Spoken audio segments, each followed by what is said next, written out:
It's a Friday night. Your parents say you can get pizza for dinner, but all you and your siblings are fighting about is what pizza place you're going to go to. So your parents suggest a solution. A majority rules vote, where everybody votes on a place to go to, and the parents put in their opinion too. Whatever place has the most votes wins, and that's the place where you're going to go get dinner. That's also how government elections work. Everybody votes for a candidate they want to be put in a position, and whoever has the most votes wins. Your state government oversees all of the cities and counties within your state and regulates all of the projects that affects people within your state. The state of Indiana requires that everyone who votes has to be 18 years or older and registered to vote, as well as showing a form of identification to prove they are allowed to vote when they go to vote. Some states have different protocols on voter IDs and allow people of different ages, such as people 16 years of age or older, to talk about issues that directly affect them, but Indiana doesn't. When we're talking about voting, it's important to know what a candidate is. A candidate is a person running for an elective public office who campaigns or promotes themselves in order to be elected. Candidates will announce their running prior to voting beginning in order to campaign and tell people about their beliefs on issues important to their platform. For example, the state of Indiana has a lot of farmers, so candidates for state positions will talk a lot about how they would help farmers if they were elected. As candidates campaign, things called caucuses happen. Caucuses are basically mock elections to show how popular a candidate is or isn't. If a candidate comes out particularly unpopular in a caucus vote, they know that people disagree with their platform and they should reevaluate and do more campaigning. If someone comes out particularly popular, they know that they're doing something right and should continue campaigning in a similar way leading up to the general election.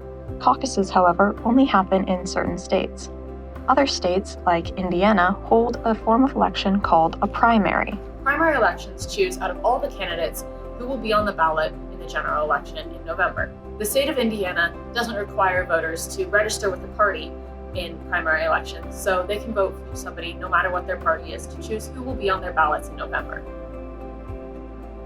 Then, in November every 2 years, state general elections occur.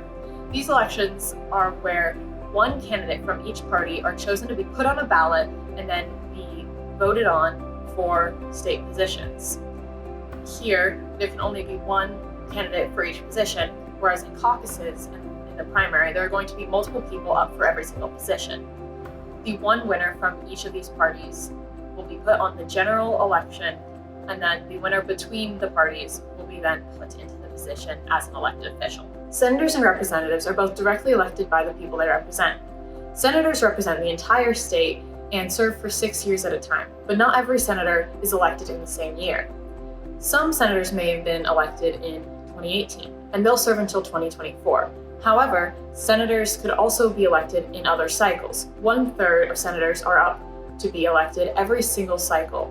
So whereas one could be elected in 2018, there will also be some elected in 2020 and 2022. State representatives, however, only serve 2 years and are elected. State representatives, however, only serve 2 years and are elected every cycle. They serve smaller portions of the state called districts and are elected by a plurality. So whichever candidate has the most votes by the end of a general election gets the position. Governors are the last big elected official at the state level. They work similarly as a mayor in the city level or the president in the national level, and are the head of the entire state. They oversee all state proceedings and projects and other elected officials. Governors are elected, once again, like mayors and presidents, every 4 years. In all states, Indiana being one of them, they are elected by popular vote or whoever has the most votes by the end of the general election. The city and state level are more direct in their election processes than the nation is, but it's good to make sure that everyone has a vote and all can be heard.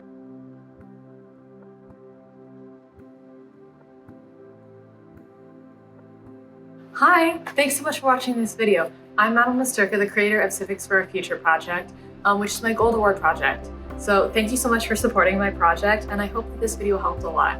If you want any follow-up activities or resources, you can find the link in my bio. It will have all of the resources that I use for information to get this content. It'll have resources for activities that you can use to follow up, as well as the database for all of the videos that I've created and things like that. So I totally hope that this helped, and hope you have a great rest of your day. Thank you so much.